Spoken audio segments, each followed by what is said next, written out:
தூத்துக்குடி செல்வம்.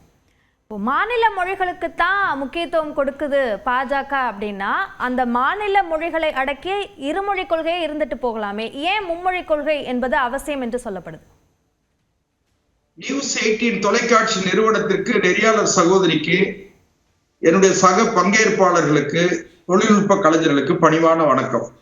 இதுலமா திமுக தொடர்ந்து இல்லாத ஒன்றை கட்டமைத்து கதை சொல்லியே வளர்ந்த இயக்கம், அதே கதை சொல்லியே அவர்கள் வாழ்க்கை நடத்தக்கூடியவர்கள், அரசியல் நடத்தக்கூடியவர்கள்.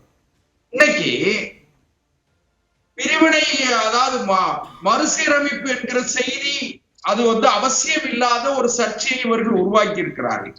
அதே போலவே மொழி பிரச்சனையை பொறுத்த வரைக்கும் மும்மொழி கொள்கையில தமிழ் தாய்மொழி, தமிழ் கட்டாயம், ஆங்கிலம் இணைப்பு மொழி, மூன்றாவது ஏதாவது ஒரு மொழியை கடைக்கோடியில் இருக்கிற, தமிழ்நாட்டினுடைய கடைக்கோடியில் இருக்கிற ஒரு குக்கிராமத்தில் இருக்கிற ஏழை வீட்டு பிள்ளை ஏதாவது ஒரு மொழி படிச்சா என்ன தப்பு? இது ஒண்ணு. இரண்டாவது, மரியாதைக்குரிய பள்ளி கல்வித்துறை அமைச்சர் அன்பில் மகேஷ் பொய்யாமொழியுடைய மகன் ஒரு தொலைக்காட்சி ஊடகத்துல பேசும்போது நான் மூன்றாவது மொழி பிரெஞ்சு படிக்கிறேன்னு சொல்றாரு. யாரு? தமிழ்நாட்டினுடைய பள்ளி கல்வித்துறை அமைச்சருடைய மகன். அவரையும் பக்கத்துல வச்சுக்கிட்டு சொல்றாரு. ஒன்று. இரண்டாவது, நான் திமுக நண்பருக்கு நான் ஒரு சவாலா சொல்றேன். இன்னும் வெகு விரைவில் சட்டமன்றம் நடக்க போகுது.